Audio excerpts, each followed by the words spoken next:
The $20 million Democratic SAM plan, short for Speaking to American Men, is somehow managing to look a little bit more ridiculous and a little bit more utterly lost in the woods for every day that goes by.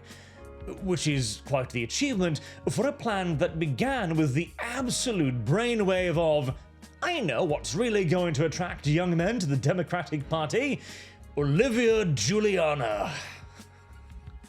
Oh, yes. I can absolutely visualize entire hordes of young men tripping over themselves in the vicinity of this absolute unit. Now, whether that be because of the bow wave of her gravitic field, or for tripping over themselves for fleeing, is largely irrelevant. Tripping over themselves they will be doing regardless, as, I mean, just behold. Can you imagine any man capable of resisting the sheer gravitas of this woman? I for one can't. But then the Democrats had another brainwave. You see, okay, we cannot rely solely on the sexual appeal of Olivia here. That may not be quite enough to really, hook men into the Democratic Party and finally getting them voting the left way. So, gyms. Of course. God. This is one of those moments where you're sitting there thinking to yourself, ooh, that's close. That's very close to the correct answer, but you've left out a half a dozen steps in between, and probably the reason why young men are going to the gym in the first place. But anyways, there is a very lengthy article here explaining that if Democrats want to win ever again, they just need to win back young men. And how do they do that? Well, they'll take people like Jamal Bowman here and goes, hey young men, I'm a lifty person. Look at me. I am lifting this heavy thing. Okay, that is rather impressive to be fair, but see, the primary objection to Jamal Bowman isn't because of his inability to lift heavy things. It's due to stuff like this. Dear white people, I don't know why I feel the need to keep talking to you. I don't know why part of me still has hope for you and for us. Some of you are too far gone. Yeah, this is the objection right here. This is a elected official, a congressman, basically going, hello, white people. I think you're evil. I think you're a lost cause, and I think you relish in the murder of my people, the people I represent. What, I'm supposed to be representing all of you? Well, that's a funny joke. No. I am Jabal Bowman. Vote for me. I may think of you as a pasty-ass, a toilet-ass complexion Neanderthal. Is that one?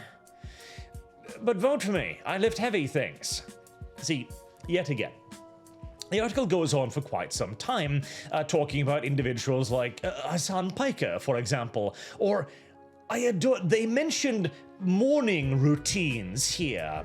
In the vast digital universe targeting young men, the idea that exercise is imperative to self-actualization is inescapable. Again, so close. It's most obvious in fitness-focused influencers like Ashton Hall, whose 6-hour morning routine recently racked up nearly 1 billion views. In case you're confused who that is, it's this guy.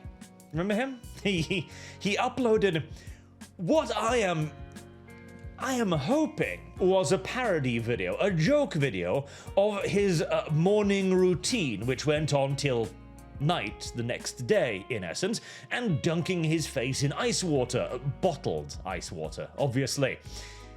I'm fairly certain this was supposed to be a joke. Again, I ideally hope it was supposed to be a joke, and yet the Democrats are now looking at this and going, Aha! Eureka! This is what we've been missing. 6-hour morning routines. And Jamal Bowman lifting some weights. And a diversity hire there in the background. Hired for being white. Look, listen, I have a white friend. I just don't trust the majority of them. Okay.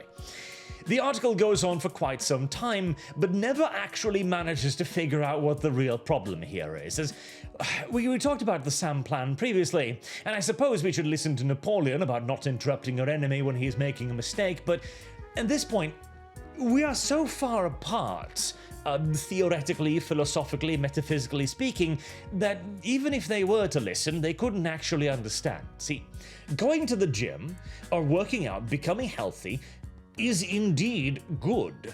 It is indeed beneficial, unsurprisingly so. We have a whole host of studies showing the health benefits of being healthy. Again, shocker, I know. And this is obviously something that influencers can use to influence people, fitness influencers specifically.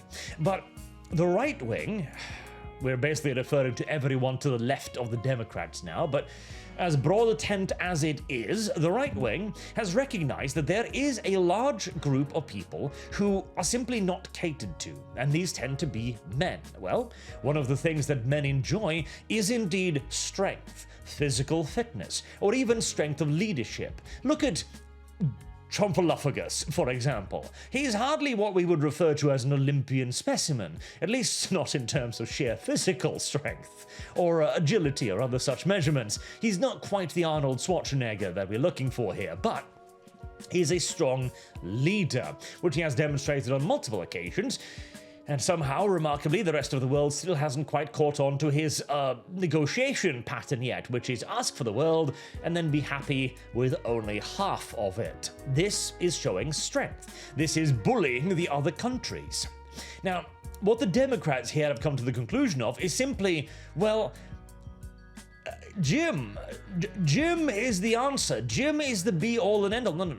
There is an entire philosophy around why you should go to the gym. There is an entire ideology that backs that up, why you should do it, the reasons why you should do it, beyond simply carry heavy things. It is you need to be the provider, the protector, embracing the old spirits of masculinity. There are dozens of variations on this, but it all in essence boils back down to masculinity, which is something the Democrats are still incapable of separating from the act itself. That's the key takeaway here. To the Democrats, going to the gym is an action. It is something that is done increasingly so by young men. Therefore, to appeal to young men, they simply need to go, hey, this action, this thing, I like this thing too. Perhaps we could bond over this action. But they don't actually understand why it's being done.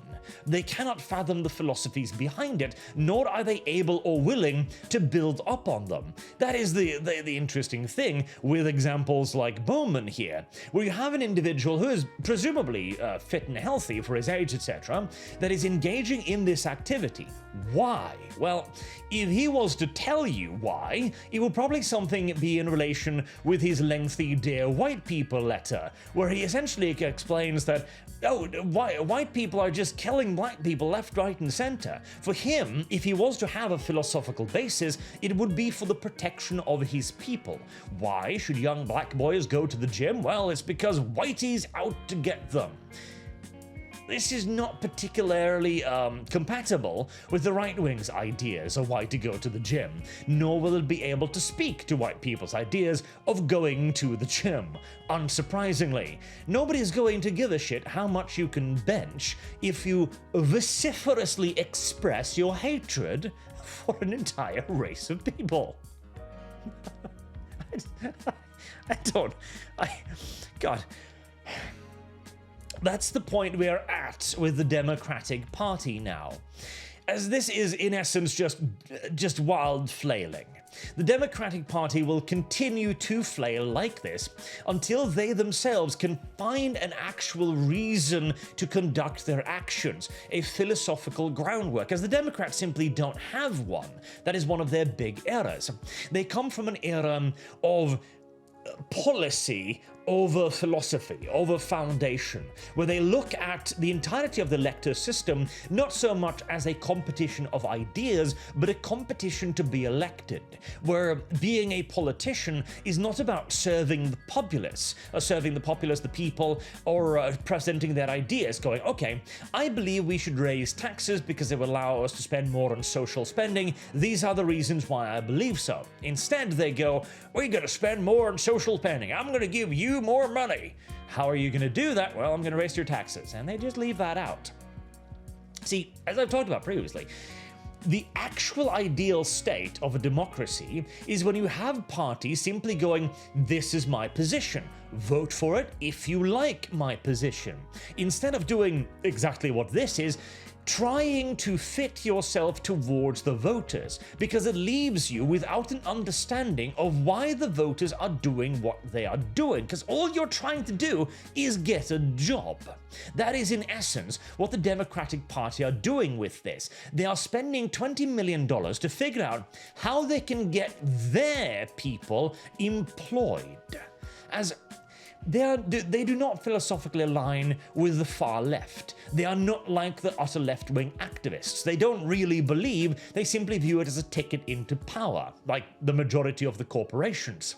Now, some of them, like Jabal Bowman here, they do definitely have elements of progressivism, but in his case, he's far less of a progressive activist and far more simply a racial supremacist of his own flavor. Simple as. But that is not a very popular political position to assume in general. And so instead, hey, I do gym things. Recognize the action of gym thing and vote for me. $20 million this cost. $20 million is spent on advice such as, hey, young people like the gym. Perhaps we should go to the gym, or perhaps even better, perhaps instead of Olivia Julianna, you send her to the gym. You know, actually, that might actually be a way to gain at least a measure of respect from your opposition by taking your fattest soldier and giving her your fittest battles. Because people have been saying this with Lizzo, for example, that it went from a planet to a mere asteroid, and is being praised for it because what she has done is a good act, a moral act. It is an act of self-improvement, which, again, is the very problem that the Democrats don't really quite recognize, is it? So we are now mixing Olivia Julianna with Dear White People and Jim. Money well spent, at least as far as I am concerned. Until next time, I have been Arch. Thank you all very much for watching, and I do hope to see you all again soon. Till then, have a good day.